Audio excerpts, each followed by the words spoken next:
जिन कुत्तों के घर नहीं होते हैं वे रास्ते में रहते हैं, मुश्किलों में रहते हैं। इन कुत्तों को स्ट्रे डॉग कहते हैं और स्ट्रे डॉग को हमें कभी तंग नहीं करना चाहिए। एक शाम की कहानी है।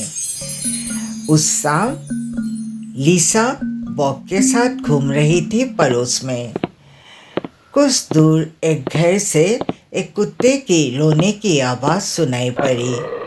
जब बॉब और लिसा ठीक घर के सामने से गुजरे, देखा एक बॉब का हमउम्र कुत्ता बरामदा में खड़े रो रहा था। बॉब लिसा के हाथ से छूट गया और जाकर वह उस कुत्ते से गले मिलने लगा। भीतर से कोई खांस रहे थे। क्यों रो रहे हो बेटा? टाइगर, मत रोना।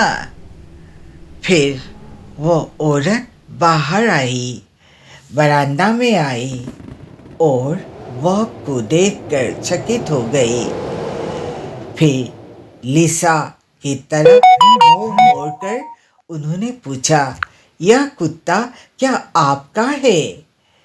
लिसा बोली, हाँ ग्रैनी, ये कुत्ता मेरा है। कहाँ से खरीदे हो? फिर लिसा बोली, इसे हम लोगों ने अंकल टॉम के पेट स्टोर से खरीदी हूँ।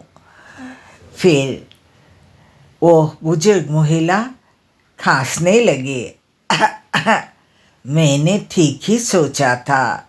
मैंने भी अपने टाइगर को उसी दुकान से खरीदा। ये दोनों भाई होंगे। पहले मैंने अनुमान किया था, लेकिन अब मैंने इस बात को सच माना है। फिर लिसा को उन्होंने घर के अंदर बुलाया, कुछ केक और कैंडी खाने को दिया। बोली, कुछ देर खेलने दे इन दो कुत्तों को, भाई भाई होंगे। फिर लिसा को बुजुर्ग महिला ने बोला, मैं इधर अकेली रहती हूँ। बेटा है, दूर नौकरी करते हैं, कभी कभार आता है। सुनकर लिसा को अच्छा नहीं लगा।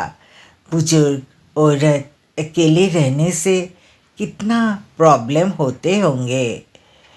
फिर कुत्ता जो पाले हैं वो अच्छा काम किया है। टाइगर के साथ जरूर वो खुश रहती होगी, लिसा ने सोचा। कुछ देर बैठकर लिसा बॉब के साथ घर लौटी। घर में आकर ग्रैंडमा और ग्रैंडपा को सब कुछ बताया। सुनकर दोनों भी खुश हुए। ग्रैंडमा और ग्रैंडपा सिर्फ कुत्ते को खाना नहीं खिलाते थे, उनके खुश रहने के भी व्यवस्था करते थे। तो दोनों ने लिसा से बोला, एक दिन तुम्हारे साथ हम भी जाएंगे और उस महिला से मिलेंगे। फिर लिसा मुस्कुराई। लिसा भी जानती थी कि बॉब खुश होगा अगर फिर से टाइगर से मिलने की मौका मिले। तो हम जब कुत्ता या बिल्ली घर में